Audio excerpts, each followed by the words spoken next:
Se inscreva no canal, curta e compartilhe. Temos vídeos novos todos os dias, 2 vezes por dia. A Caveira de Ouro do Museu, Varginha. O museu ficava no coração de Varginha, um prédio colonial que parecia ter saído diretamente de uma pintura antiga. Dentro dele, repousava o objeto mais famoso da cidade, a Caveira de Ouro. Diziam que ela fora descoberta em uma mina abandonada, mas sua história era envolta em mistério. A cada geração, novos boatos surgiam sobre o artefato, desde lendas de maldições até rumores de que ele era amaldiçoado. Cético, mas intrigado, decidi visitar o local para ver a tal caveira com meus próprios olhos. Entrei no museu numa tarde chuvosa, quando o clima parecia conspirar para aumentar o tom de mistério. O ambiente era frio e úmido, e um silêncio opressor pairava pelo lugar. As paredes ostentavam quadros de cenas históricas, mas meu olhar estava fixo em encontrar a sala principal, onde o artefato repousava. Cada passo ecoava pelo chão de madeira, como se o museu me testasse. Quando finalmente cheguei à sala, meu fôlego foi roubado. A caveira de ouro era impressionante, de um brilho sobrenatural que parecia pulsar mesmo sob a iluminação fraca. O detalhe em sua confecção era perturbador, com as feições tão realistas que quase parecia uma cabeça real coberta por ouro derretido. Por um momento, me peguei pensando, quem poderia ter criado aquilo? A redoma de vidro que a protegia parecia robusta, mas não era o suficiente para dissipar a estranha energia que emanava do artefato. Um pequeno grupo de visitantes observava de longe, mas ninguém parecia confortável em se aproximar. Um senhor idoso cochichou algo para sua esposa, apontando para a caveira com um olhar desconfiado.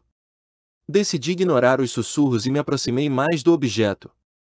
Estava tão próximo que quase podia sentir a temperatura mudar ao meu redor. Um leve zumbido começou a soar nos meus ouvidos, baixo e constante, como se o artefato estivesse tentando se comunicar. Pisquei os olhos rapidamente, achando que era minha imaginação. Porém, quanto mais eu encarava a caveira, mais me parecia que algo estava vivo.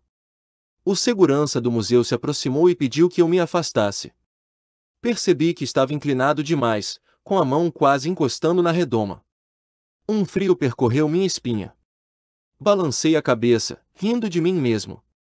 Mas antes de me afastar completamente, senti algo, uma leve vibração, como se o chão tivesse tremido por um instante.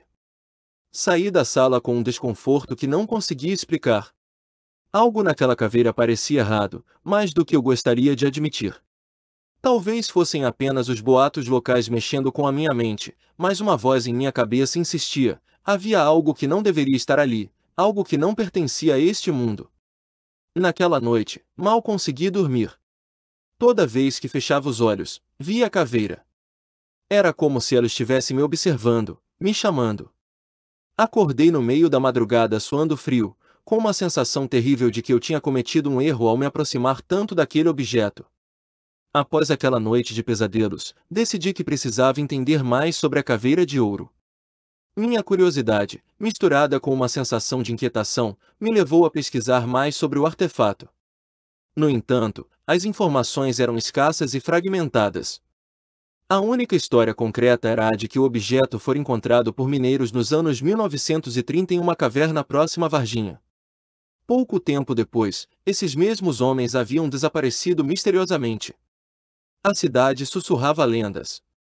Alguns diziam que a caveira era amaldiçoada, um presente dos deuses para testar a ganância humana. Outros acreditavam que ela era um portal, uma conexão com algo sobrenatural. Um detalhe recorrente era que, após um contato mais próximo, aqueles que olhassem diretamente nos olhos do artefato começavam a ouvir sussurros. Achei isso ridículo no início, mas não consegui esquecer o zumbido estranho que senti ao me aproximar.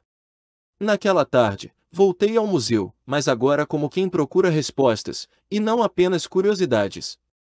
Quando entrei, o clima parecia ainda mais pesado do que no dia anterior. O recepcionista, um homem calvo e cansado, olhou para mim com um semblante estranho. Antes que eu perguntasse qualquer coisa, ele me disse: "Você já esteve aqui, não é?" A caveira não gosta de visitas repetidas. Aquilo me arrepiou, mas continuei. Entrei na sala da caveira, que estava praticamente vazia. Dessa vez, havia apenas uma jovem com um caderno, anotando algo freneticamente enquanto observava o artefato de longe. Não a cumprimentei, pois minha atenção estava fixa na caveira. O mesmo brilho hipnótico estava lá, e por mais que eu tentasse desviar o olhar, algo parecia me puxar. Senti novamente o zumbido. Mas agora, ele não era apenas um som. Era como se fosse uma voz, ou melhor, várias vozes, falando ao mesmo tempo em um idioma que eu não entendia. Olhei ao redor, tentando ver se alguém mais percebia aquilo, mas a jovem continuava focada em suas anotações. Dei um passo para trás, tentando me afastar, mas meu corpo parecia colado ao chão. Fechei os olhos por um instante, tentando recuperar o controle. Quando os abri, por uma fração de segundo, vi algo que não deveria estar lá. Refletido no vidro da redoma, uma figura estava atrás de mim, uma sombra deformada com olhos brilhantes. Girei o corpo rapidamente, mas não havia ninguém ali. Apenas o vazio da sala e o eco do meu próprio movimento. O segurança apareceu novamente, desta vez com uma expressão séria. Está na hora de você ir embora, disse ele, sem qualquer cordialidade. Assenti e deixei a sala apressado, mas sabia que aquele não era o fim. A caveira parecia ter me marcado de alguma forma, e eu não conseguia entender como ou porquê. Naquela noite, os pesadelos voltaram, mas agora eram mais vívidos. Eu me via dentro de uma caverna escura, cercado por vozes que pareciam vir de todos os lados. E no centro dela, a caveira de ouro flutuava, com seus olhos brilhando como fogo líquido. Acordei gritando, e pela primeira vez, considerei a ideia de que havia algo sobrenatural naquela peça. Determinado a descobrir o que estava acontecendo, procurei alguém que pudesse me ajudar. Lembrei de uma historiadora local chamada Dona Lúcia, famosa por seu conhecimento sobre as lendas da região. Quando mencionei a caveira, sua expressão mudou imediatamente. Ela me convidou para entrar em sua casa, mas não sem antes verificar várias vezes se estávamos sendo seguidos. Sentamos em sua sala, rodeados por livros antigos e objetos que pareciam pertencer a outro século. Ela me contou que a caveira não era apenas um artefato arqueológico, mas uma chave. Segundo os antigos relatos, ela tinha o poder de abrir um portal para um outro plano, mas sua ativação exigia algo em troca, a sanidade ou a alma de quem ousasse se aproximar demais. Você olhou nos olhos dela, não é? Perguntou Dona Lúcia. Engoli em seco e acenei afirmativamente. Ela suspirou e me alertou que isso era um erro grave. Agora você está ligado a ela. Não é algo que pode ser desfeito facilmente. Ela me mostrou um velho diário que pertencera a um dos mineiros que encontraram a caveira. As últimas páginas eram incoerentes, cheias de símbolos e desenhos perturbadores. Enquanto lia, uma sensação de pavor tomou conta de mim. As palavras finais do diário diziam: ela não pertence a este mundo. E agora, eu também não. Perguntei a Dona Lúcia o que eu deveria fazer, mas sua resposta foi desanimadora. A única forma de quebrar a ligação é devolvendo a caveira ao lugar de onde ela veio. Mas você não fará isso sem resistência. Apesar do medo crescente, decidi que precisava tentar. Se a caveira realmente era amaldiçoada, então eu tinha o dever de desfazer o que havia começado. Dona Lúcia me deu algumas instruções e um mapa que apontava para a caverna original onde o artefato fora encontrado. Antes de partir, ela me deu um aviso final: não olhe para ela novamente. E, acima de tudo, não ouça o que ela diz. Naquela noite, preparei minhas coisas e parti para a caverna. Eu sabia que estava entrando em algo muito maior do que poderia compreender, mas não havia como voltar atrás. A caverna ficava em uma área isolada, a cerca de 20 quilômetros da cidade. O lugar era tão remoto que, para chegar até lá, precisei abandonar o carro e seguir a pé por uma trilha coberta de mato alto. A chuva fina que caía fazia o solo lamacento escorregar sob minhas botas, mas eu estava determinado. Com o mapa de Dona Lúcia nas mãos, segui em silêncio, com o som da floresta como única companhia.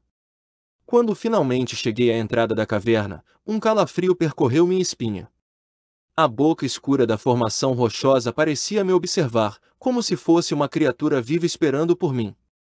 O vento que saía de dentro era gelado e tinha um cheiro peculiar, uma mistura de terra molhada e algo metálico. Engoli em seco e acendi minha lanterna antes de entrar. O interior era opressivamente silencioso, exceto pelo som das gotas de água que pingavam do teto e ecoavam pelas paredes. Conforme avançava, o ar parecia ficar mais pesado, e a luz da lanterna parecia mais fraca do que deveria ser. Tive a impressão de que sombras se moviam à minha volta, mas cada vez que me virava, não via nada. Após alguns minutos, cheguei a uma câmara mais ampla. O chão de pedra estava coberto por marcas estranhas, como símbolos antigos gravados diretamente na rocha. No centro da sala, havia um pedestal vazio, claramente o lugar de onde a caveira havia sido retirada. Ao vê-lo, senti um nó na garganta. Aquilo não parecia um lugar para guardar um tesouro, mas sim um altar de sacrifício. Abri a mochila e tirei a caveira, que estava embrulhada em um pano grosso. Desde o momento em que a trouxe para casa, parecia que ela pesava mais a cada dia. Agora, enquanto a segurava em minhas mãos, o peso era quase insuportável. Posicionei-a no pedestal com cuidado, tentando não encarar seus olhos diretamente. Assim que a coloquei no lugar, a cá.